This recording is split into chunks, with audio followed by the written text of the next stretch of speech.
warahmatullahi wabarakatuh. Perkenalkan, nama saya Uswatun Hasanah, mahasiswi Poltekkes Kemenkes Banjarmasin dengan NIM P0713411957, jurusan Analis Kesehatan, Prodi D3 Teknologi Laboratorium Medis. Pada video kali ini, saya akan menjelaskan tentang siklus hidup malaria untuk memenuhi tugas parasitologi 2. Sebelum saya menjelaskan tentang siklus hidup malaria, pertama-tama saya akan menjelaskan dulu apa sih itu malaria.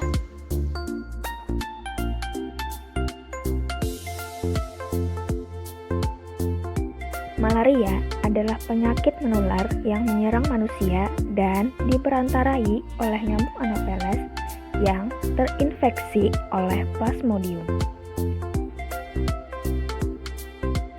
Perkembangbiakan Plasmodium malaria dibagi menjadi dua, yaitu yang pertama secara seksual atau sporogoni dan yang kedua secara aseksual. Perkembangbiakan secara seksual ini terjadi di dalam tubuh nyamuk melalui proses mikrogametosit dan makrogametosit terhisap oleh vektor bersama darah penderita, maka proses perkawinan ini akan terjadi. Sedangkan perkembangbiakan secara aseksual terjadi di dalam tubuh manusia melalui proses skizogoni yang terjadi melalui pembelahan sel secara ganda. Langsung saja, simak video berikut untuk penjelasan siklus hidup malaria.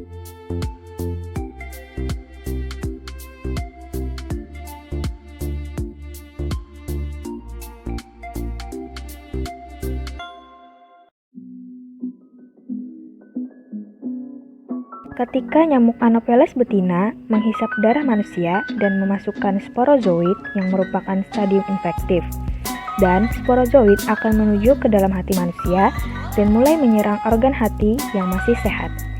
Di dalam sel hati, sporozoid akan berkembang menjadi skizon muda, kemudian skizon muda akan terus membelah sampai menjadi skizon matang.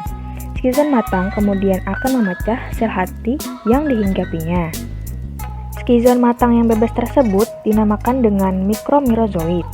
Fase di dalam hati ini disebut dengan fase eksoeritrositik karena terjadi di luar eritrosit. Mikromerozoid yang bebas kemudian akan menyerang sel eritrosit yang sehat.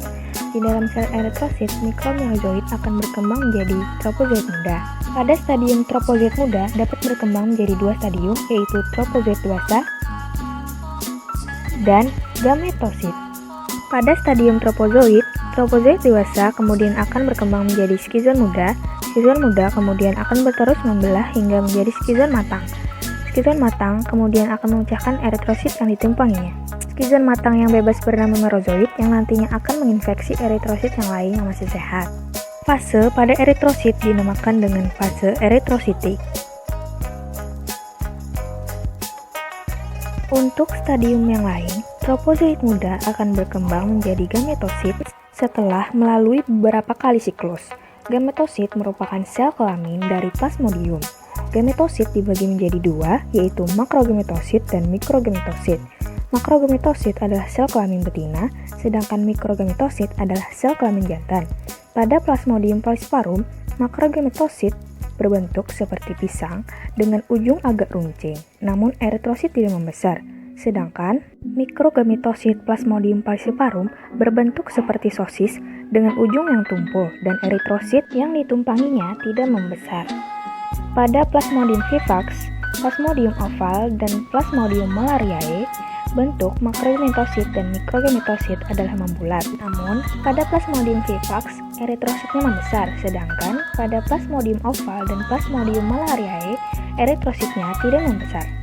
Nah, stadium gametosit ini merupakan stadium infektif dari manusia ke nyamuk. Kemudian, nyamuk akan menghisap darah manusia yang terinfeksi oleh Plasmodium.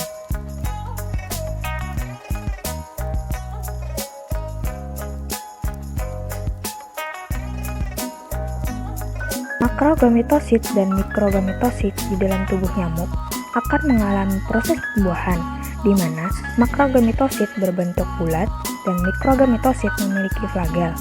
Flagel mikrogametosit akan membuahi makrogametosit sehingga akan terbentuk zigot. Zigot kemudian akan berkembang menjadi ookinet. Kemudian ookinet akan berkembang menjadi ookista. Ookista selanjutnya akan berkembang menjadi sporozoid. Sporozoid yang matang kemudian akan menuju ke dalam kelenjar ludah nyamuk Anopheles, dan begitu seterusnya. Fase di dalam tubuh nyamuk dinamakan dengan fase sporogoni, dan fase di dalam tubuh manusia dinamakan dengan fase skizogoni.